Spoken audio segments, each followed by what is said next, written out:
അവ്യക്തമായ കാരണങ്ങൾ പറഞ്ഞ് ഹെൽത്ത് ഇൻഷുറൻസ് ക്ലെയിം നിരസിക്കുന്ന നടപടി നിയമവിരുദ്ധമെന്ന് ഉപഭോക്തൃ തർക്ക പരിഹാര കമ്മീഷൻ.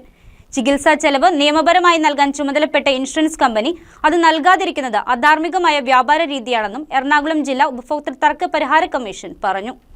ഡൽഹി ആസ്ഥാനമായ നിവ ഹെൽത്ത് ഇൻഷുറൻസ് കമ്പനി 36,965 രൂപ ഉപഭോക്താവിന് നഷ്ടപരിഹാരമായി നൽകണമെന്ന് കമ്മീഷൻ ഉത്തരവ് നൽകി. കോതമംഗലം സ്വദേശി ഡോൺ ജോയ് നിവ ഹെൽത്ത് ഇൻഷുറൻസ് കമ്പനിക്കെതിരെ സമർപ്പിച്ച കേസിലാണ് ഉത്തരവ്. ഫെഡറൽ ബാങ്ക് വഴിയാണ് പരാതിക്കാരൻ നിവ ഹെൽത്ത് ഇൻഷുറൻസ് കമ്പനിയുടെ മാക്സ് ഹെൽത്ത് എന്ന പോളിസി എടുത്തത്. പോളിസി കാലയളവിൽ കഴുത്തുവേദനയുമായി സ്വകാര്യ ആശുപത്രിയിൽ പ്രവേശിക്കപ്പെട്ടു. 21,965 രൂപയുടെ ബില്ലാണ് വന്നത്. ക്യാഷ്ലെസ് ക്ലെയിമിനായി രേഖകൾ സമർപ്പിച്ചു. മറ്റു ചില രേഖകൾ കൂടി വേണമെന്ന ആവശ്യത്തെ തുടർന്ന് അതും പരാതിക്കാരൻ സമർപ്പിച്ചു.